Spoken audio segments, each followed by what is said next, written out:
Namaskar. In this video, I will discuss the topic hybridization. Hybridization is very important in the inorganic as well as in the organic chemistry.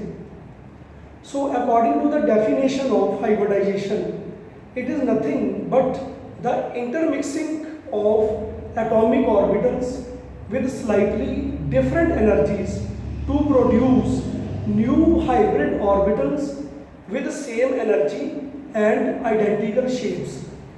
So let us study the hybridization by taking the example of methane. In methane, there are 4 CH bonds. There are 4 CH bonds. The central atom is carbon. So let us study the electronic configuration of carbon. 1s2, 2s2, 2p2. These are the valence orbitals, and in the valence orbitals the valence electrons are 4. So we are concerned with the valence electrons always when the bonding is to be formed. So let us write the valence electrons only. 2s orbital, 2p orbitals. In 2s orbital there are 2 electrons, and in 2p orbitals there are 2 electrons, and they are singly filled according to Hund's rule of maximum multiplicity. But due to these unpaired 2 electrons, only 2 bonds are possible. But there are 4 bonds. It means this is not the electronic configuration of this carbon. So we write it in ground state. And what will be the excited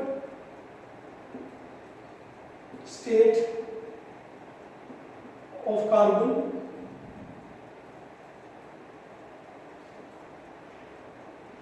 Two s orbital, 2p. One electron jumps from this to this orbital, and 2 electrons are already present.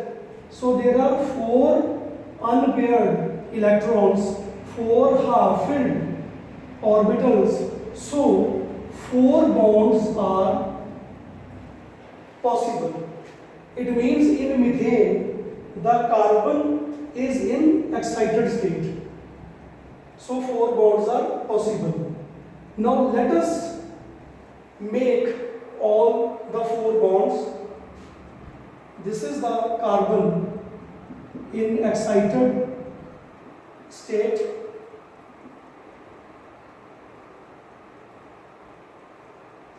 and these are the electrons of carbon, and these are the electrons of H. This cross represents the electrons of H. So the 4 bonds are formed, and as the orbital of H atoms is 1s orbital, so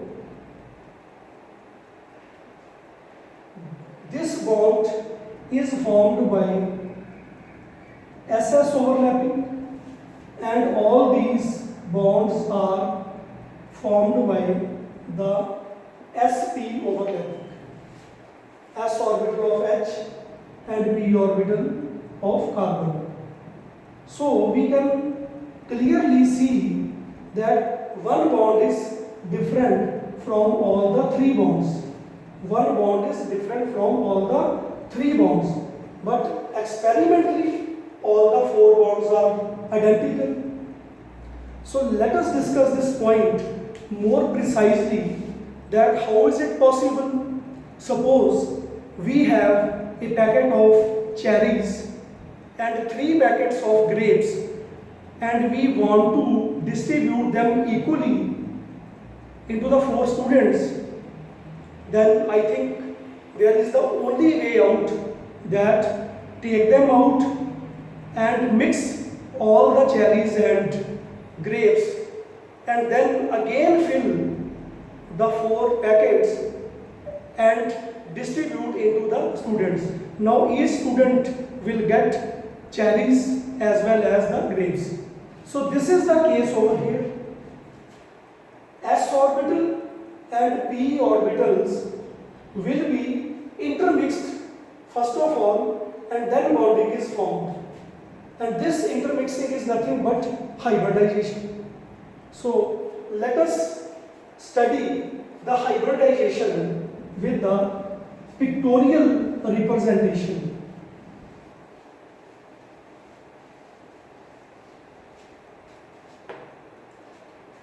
This is s orbital and this is pz,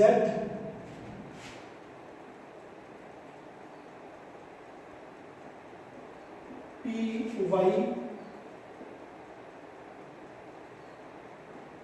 and px orbitals. S orbital, pz, py and px orbitals. I have written pz close to s orbital because it is the pz orbital which can overlap with the s orbitals, while py and px, they cannot overlap with the s orbitals. So I have written in this way. Now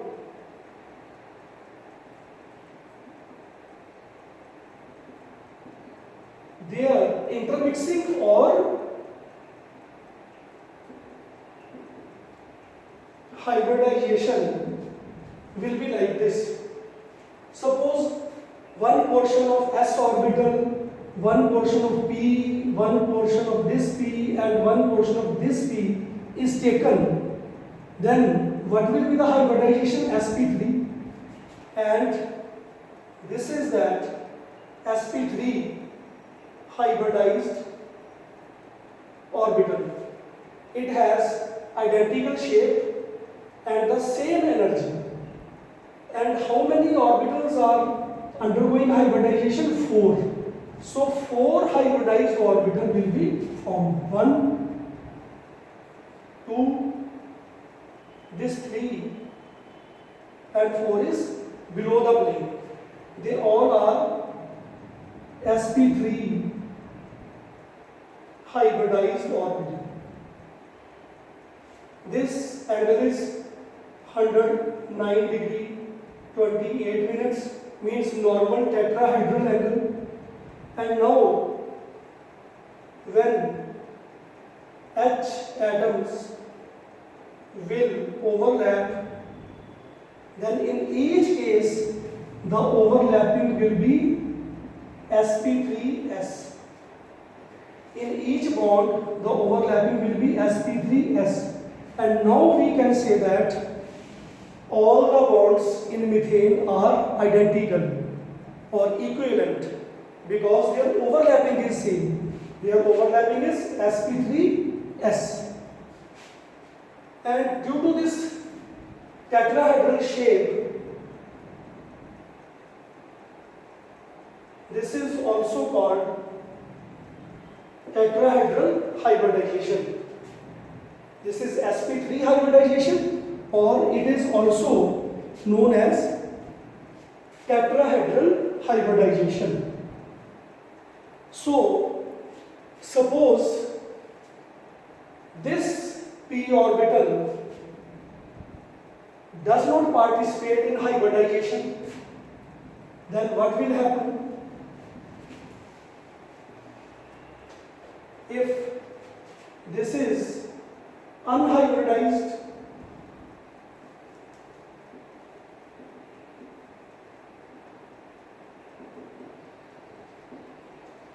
it means it will not involve in the mixing, in the intermixing, only these p orbitals and one s orbital will involved in mixing and undergo hybridization. Then 3 new hybrid orbitals will be formed, and each with hybridization sp2, because 1s and 2p orbitals are intermixed or hybridized, so sp2 hybridization will be formed.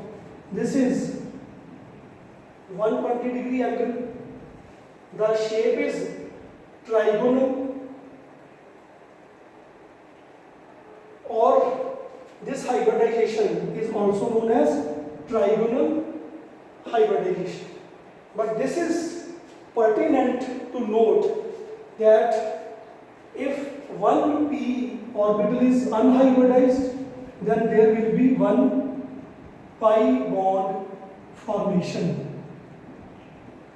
Then there will be one pi bond formation, because pi bonds are always equal to the number of unhybridized p orbitals.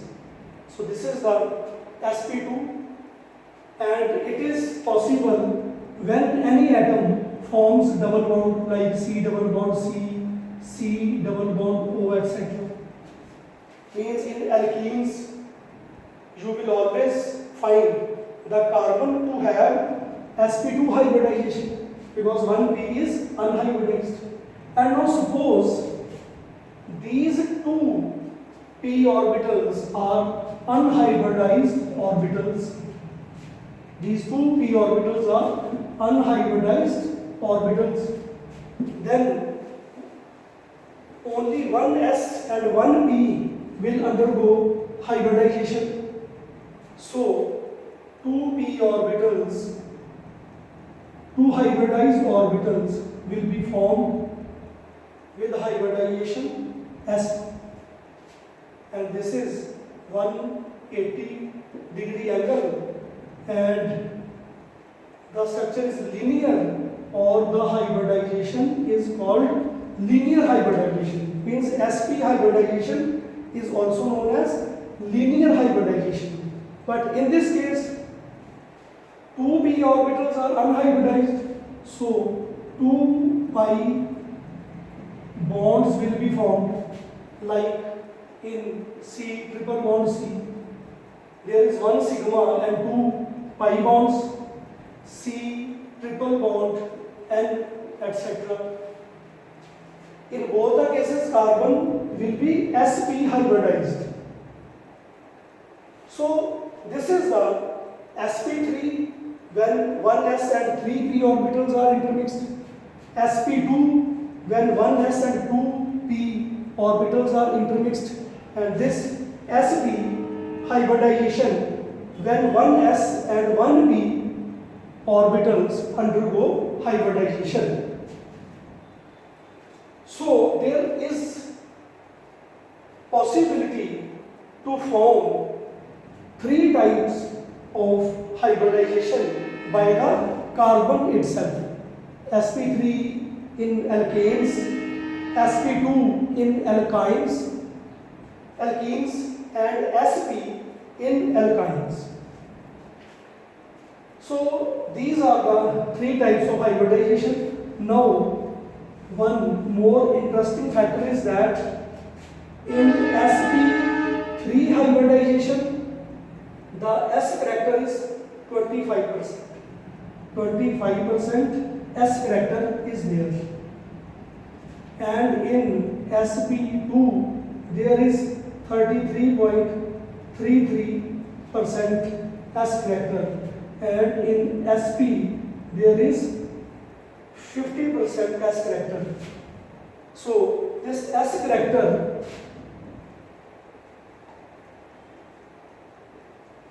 is also useful to explain the strength of bond, or you can say the nature of bonds also. So let us calculate the hybridization in the inorganic and organic molecules. And it is a very important topic for the competitions also. And now it is clear that if we have system like this, CH3, CH double bond, CH, C double bond O, or you can say OH, etc. Then let us calculate, let us determine the hybridization of each carbon. For example, this carbon, it does not have any double or triple bond, so its hybridization will be sp3,